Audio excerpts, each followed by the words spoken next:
What's up, everybody? Welcome back to the Hill House series. This is part 2 of the project right behind me. Super excited to show you guys the progress that we've made so far. Mainly demolition, but we're also getting ready to finish our rough inspection phase. So I want to take you guys on the tour of the inside so you guys can see where we are so far and some of the things that we didn't originally plan on that we ended up having to do on this project. Stay tuned.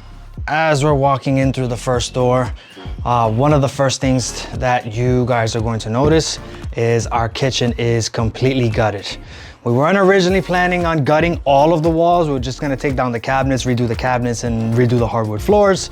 But we did have some issues, obviously, with the plumbing on the second floor, as well as once we did gut the kitchen, we noticed that some of the supporting joists needed to be repaired. So let's take a look. So you can see we had to take all the walls down. So we're still gonna keep the same layout, just once we pass rough inspections, right? All new electrical that we're getting in here. We're gonna have, pendant lights that we didn't have before. We're gonna have under cabinet lighting. And then here is some of the repairs that needed to be made. Obviously you can see this is all new plumbing as well. We are definitely gonna talk about what went on in the basement, which was a little bit of a surprise when it came to the main drain pipe for all the plumbing. But other than that, here's the first floor bathroom. So one change that we are gonna have in this bathroom is before, when you used to walk through this door, the vanity was directly here. Now the vanity is gonna go a little bit to the left. So kind of leave more space here, our toilet there. We have our stand-up shower. So there was a little bit of a gap here, and then the plumbing was on the left side. Well, since we were widening the shower, we don't want our plumbing to be on an exterior wall because the pipes can potentially freeze. So we did move the shower valve to the right side with the center drain there. So once it's done, it's gonna look great. Going into the living room, there's not much different, right? The bedroom, you can see most if not all of the trash is out. So there's not much change in these two rooms, which is good because we don't need any more changes, right? I'm still figuring out what to do with this built in here. We'll get to that later.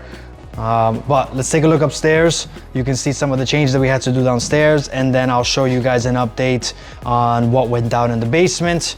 And yeah, it should be a fairly quick update. So as I mentioned, we're updating a lot of the electrical.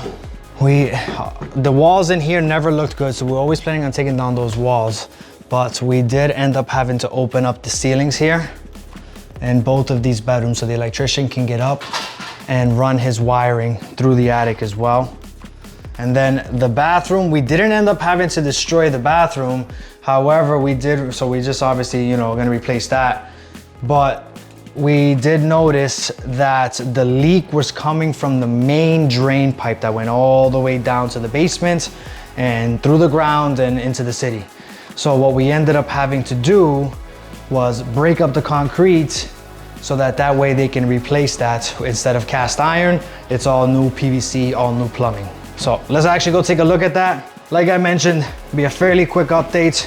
We should be expecting our rough inspections, I'd say, maybe in the next 3 to 4 days. Once we get the rough inspections, then we'll be able to start putting the insulation in the walls. That was another thing we didn't plan on doing. Obviously, once you open up walls, you have to re-insulate them. So we'll insulate the walls, close them up, and then that's where we will start making the house beautiful again. So coming down here, this is where we had a lot of digging and a lot of fun. So you can see these pipes were completely corroded and cracked. So it was causing a lot of the issues. This is all brand new. Right here, this goes up to the shower, and you have all the new piping here. So we're obviously gonna be cleaning this up. We'll get new concrete filled in here. And then one thing that we weren't planning on doing down in the basement, hold on, how can I crawl underneath here? Is where the laundry was. I ended up getting rid of the washer dryer. So that way, when the new homeowner goes to install their washer dryer, they're able to hook it up to a wall versus having it just hanging on the concrete. So these are just some of the things that you know, conveniences that plumbers will ask for. They'll ask that of either our laborers or our carpenters, just to build them a quick wall so they can hang their plumbing, because you don't obviously want it just kind of floating in the air. So yeah, this is the update.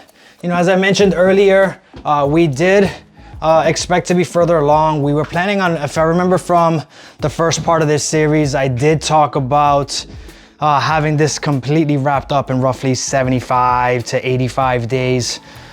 You know, it's not ideal for us to have to pull contractors on different job sites. Actually, that was for Grandma's house, by the way, so check out that series. That one is nearly wrapped up. But yeah, so we got guys back over here. Once we get those rough signatures from our plumber, from our electrician, and any potential framing that we need to get signed off on, full speed ahead. So if you guys have any questions on some of the work that we've done so far, any questions about the rough inspection phase, definitely, you know, comment below, and stay tuned for the next one.